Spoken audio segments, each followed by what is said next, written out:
Hello. Today on our candidate series, we are talking to Chris Tardif, who is running for a state senate in District 22, which covers Atkinson, Pelham, Plastow, and Salem. He's challenging Republican Senator Daryl Abbas, who voted against cannabis legalization again this year because apparently he's worried that it would make property values go down.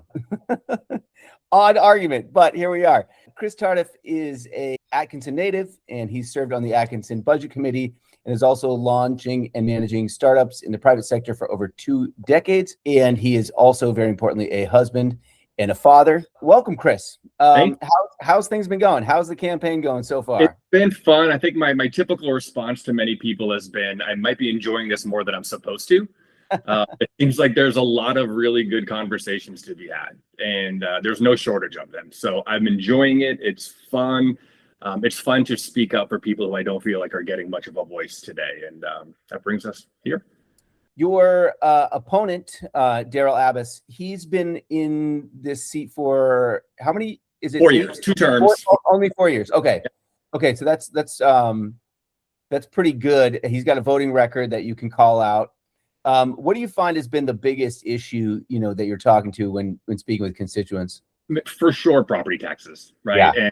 And that's really what sort of drew me to even make this decision to join this rat race of chaos. Listen, you've been doing it for a minute too. It's wild. But I think when you look at the very blatant downshifting from Concord down to the local property tax level of, all right, we're going to cut taxes, but we still need to fund these things like public education, emergency services, retirement for state workers. All that's getting downshifted to us on the property tax level. And they've intentionally created a scapegoat to say, we've cut taxes up here, but down here, look at how expensive public education is. Go after them. And it's it's so expensive because it's all downshifted to the local property taxes. And then also these tariffs and everything going on a national level don't just affect us. It affects everybody. It affects the school. The fuel is still expensive. Food, all that stuff, building, maintenance, it all goes up. So I jumped into this race because I just felt like there was too much downshifting from Concord, and somebody I felt like had to speak up for this area of the state. Yeah, I think it's really important that people that have served on local budget committees get involved in the conversation, because the thing I hear from the Republicans, the elected Republicans, is, oh, if your property taxes are too high, blame your budget committee, blame your town council, blame your school hiring 1,000 administrators or whatever they always try to paint it like. And I hope we're getting to a point where the average voter and property tax payer particularly is saying, wait a second, this cannot possibly be simply the fault of my town. At some point, we got to look at Concord and what they've been doing. Do you feel like the tide is sort of turning on that conversation in your town? I do. I think there's always going to be a constituent of people that are anti-public education, right? We have a good amount of free theaters in our district down here. So they're always going to be against our school budget right now. But sure, I'd say as I've jumped into this race, I'm getting more and more people who are, I got one the other day on social media from somebody who I believe is a Republican. I looked up his voting record, and I made a comment of maybe we could try XYZ on public education. And of course, certain people jumped in and were just like, do the worst. And then he spoke up and said, well, hold on, why don't we give him a second to speak and hear him out? That was unbelievably uplifting to me to say, this person I don't know who has voted for a different party that I belong to jumped in and said, give it a minute. Let's hear what he has to say. And I think we're seeing more and more of that happen. And that gives me hope to say, I think we're having the right conversations. And I think, yes, I'm feeling it. I'm feeling a little bit more momentum. We still have a ways to go, but it's starting to turn. Yeah. And are all of the towns generally lean Republican, or is it a mix between, Atkinson, Pelham, Plastow? They all lean Republican. I can speak specifically, at least for Atkinson, we've never elected a Democrat in the history of history to a House of Representative or Senate position. And they do lean more Republican, all 4 towns, Plastow, Atkinson, Salem, Pelham. But here's the interesting thing. All 4 towns are very protective of public education. So it's an interesting mix of people. Yeah, they generally lean more conservative, but don't touch my education. So Right. Atkinson and Plastow, if you talk about the Timberlane School District, there's 4 towns in the Timberlane School District: Atkinson, Plastow, then Sandown, Danville are in a different district for the Senate. Generally speaking, Atkinson, Plastow vote for school budget, school warrant articles. Generally speaking, Sandown, Danville vote against. So these 2 towns are like, keep my public education moving forward, but will be more conservative everywhere else. So it's a very interesting mix, and why it's so important, I believe, at this election right now, with the attacks on public education, with the funding for public education, that Salem and Pelham, same thing, don't touch my public education, is what I'm hearing from them. So I think now's the time, like, you don't want to touch public education and bring it down. We need a shift. We need a change now. And why I jumped into it. What has been your experience with the public school system in Atkinson? Yeah, I had a super early introduction to it. So my father was an administrator at the Timberlane High School for about 30 years. No way. Okay, so I was there when we were getting our Performing Arts Center built, and getting the largest bond in the history of New Hampshire at the time was for the Timberlane Performing Arts Center. Amazing music program at Timberlane. He was one of the key leaders in that program to get that thing built. So he was an administrator in the district. So when I was in elementary school, I was showing up at random meetings. I was going to the high school and sitting in his office at 6 a.m, waiting for different classes. Like, I was part of it. My sister currently teaches behavioral health issue students at the middle school. So I've been around it for a long time. And what started, and I didn't know it at the time, 2 years ago, not a unique story, but 2 years ago, a group of people were able to catch those who support public education flat-footed, and they decimated our budget. They pulled it back around $8 or $9 million. It was like 32 or 36 staff positions cut, got rid of technology, removed a lot of things. And at that moment, I was like, never again. Like, we cannot have this happen. I have a 7 and a 9-year-old. There's a lot of people in this district who want someone to speak up and figure out a way to get people mobilized. So at that point, I was like, never again. And a group of us organized, and this year we were able to defend the budget that they were trying to pass, and we got it through. So that gave me hope, and just said that, like, there's a good community here that cares. They just would like a voice to push things forward and motivate them to do so. And that's what we're seeing here. So my introduction to education has been from a baby. I was involved in it. And as someone who's trying to say we need to go back to the vouchers and EFA cap limit for what it was before, instead of giving it to all the wealthy private schools that are happening, I went to private middle school. I went to St. Joseph's School in Salem, New Hampshire for 6, 7, and 8. I was a product of private school for middle school, but my parents made that sacrifice and decision to go to that school at that time, and they paid for it. And I'm glad. I had a great experience. It's amazing. It's for some people, but it's not for everybody. And I think public dollars should remain in public schools. Yeah, that's a really good point.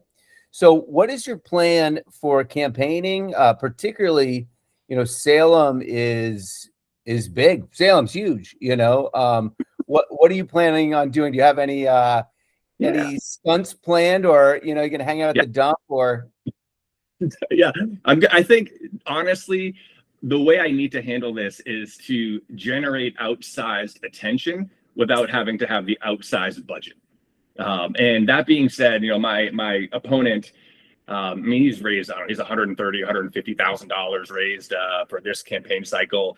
His number one donor is the owner of a massive food and shopping complex in Salem, right? My opponent's largest expenditure is that facility at where that person owns, his biggest donor owns. So it's just like, okay, when we look at priorities, one person's priority is the corporate interest of the people giving him money. And mine, I have no businesses giving me money. Mine's all individuals and constituents and people who are believing in me and giving me money here and there, like not much. But I need to generate outsized attention. So what am I doing? I'm being creative. I'm starting early. I'm hitting social media up as much as I possibly can. I'm running with you, not for you vibe. And I'm running in multiple races in Plastow, Atkinson, Salem. And I'm running with people. Like, we're getting shirts together. I'm going to run with the people and film it and have people ask me questions while I run 3 miles and I'm sweating profusely and out of breath. Like, let's do that. Basketball is a huge piece of my life. I played college basketball. My brother-in-law was a McDonald's All-American, amazing basketball coach. So what we're going to do, we'll do one in Pelham and one in Salem, is free basketball clinics for the kids. We're going to rent the outdoor parks, do free basketball clinics for elementary school kids. And, my brother-in-law coached NBA players and different things. So let's create some excitement with sports. I know Pelham and Salem love their sports. So let's show up there, generate conversations, and parents bring their kids and try to have fun in a way that generates these conversations, but then also go into the Lion's Den. Like, I want to show up at Republican town meetings in Salem and Pelham and Atkinson and Plastow, and I've begun reaching out to them. Like, let's have the conversations. Like, you can't win if you can't go have a conversation with everybody in your district. So I'm not shying away from it. I think my opponent will wake up around September and start putting some signs out there, and that will most likely, that could be good enough for them, but that's not how I operate. Like, I'm here to be with people and listen. Yeah, the basketball clinics, that's a really clever idea. I think that should go over really well. I love just the idea of giving back through your campaign so that it's, people are seeing you sort of walk the walk, right? And that sort of thing.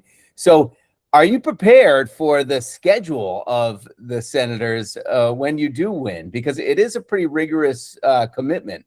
It is. And listen, this has been here for like a good year. Everything's figure outable. Yeah. I mean, it's there for a reason. Like, everything is figure outable. Like, right now, I'm in sales, which gives me the flexibility. And that's one thing I learned really quickly out of school 4 years ago was the beauty of being in sales is it's flexible. The negative of being sales is it's flexible. And basically you're out there and there's all hours of the day doing things. So I have the schedule that allows me to do that. And more importantly, am I ready for it? Yeah, I'm more passionate about the ability that we have to change the trajectory of this state for the positive this November, technically next January, Feb, but like really getting elected in November. This is absolutely a year where it's imperative that, we stop the downward trajectory that we're on right now. And am I ready for it? I couldn't be more motivated. I told you in the beginning when we were speaking, like I'm probably having more fun than I need to in this whole process. I'm enjoying these conversations so much because I think there's a real opportunity here. Is there anything else you want to say to the people of Atkinson, Pelham, Plastow, and Salem? Yeah, I think now more than ever, and I'm here to listen, but now more than ever, do your research. Don't just listen to me. Don't just listen to my opponent. Don't listen to whatever you see on Facebook. Like, genuinely look up what you're passionate about and try to find it from reliable sources, multiple sources. Listen, I check out Fox News every once in a while. I want to know what they're saying. I want to know why people are feeling a certain way. What are they being told? And same thing if I check out CNN. So to me, it's do your research. Don't just listen to me, to you, to everyone else. Like, do a little bit of research to find out, what matters most. And when you do look back at 8 of the previous 10 years being ruled by one party and understanding where we are today, how does electing literally the same people change where we're going? Yeah, it doesn't. We need to make a shift. And I mean, the one thing that I keep asking elected Republicans is how are we going to lower property taxes? And, I think the voters are starting to realize blaming the budget committee is really not an answer, and blame me, right? Like, so I'm on budget committee, like we said, right? And we are a small conservative town. We are, of the 4 towns in my district, we have the lowest property taxes in Atkinson. And I got voted on as a Democrat with the most votes to this budget committee ahead of the current chair. I had more votes. That's great. And it's like, so people understand and respect that. Like, I'm not here to just raise taxes and have an agenda. It's like, no, I also pay these taxes. I don't want to pay more. Like, I want less. So, yeah. But they're doing it wrong. And I think if we could forget RD, independent, undeclared, and for a second think about like who's saying the right thing and will back it up. And right now, my opponent isn't. And if anyone out there lives in Atkinson, Pelham, Plastow, or Salem and wants to donate or volunteer, or even if you don't live in those towns but want to help out, Chris's website is christardif.com. That's Chris, TARDIF.com. And thank you so much. It's been a great conversation. John, thank you. Appreciate it.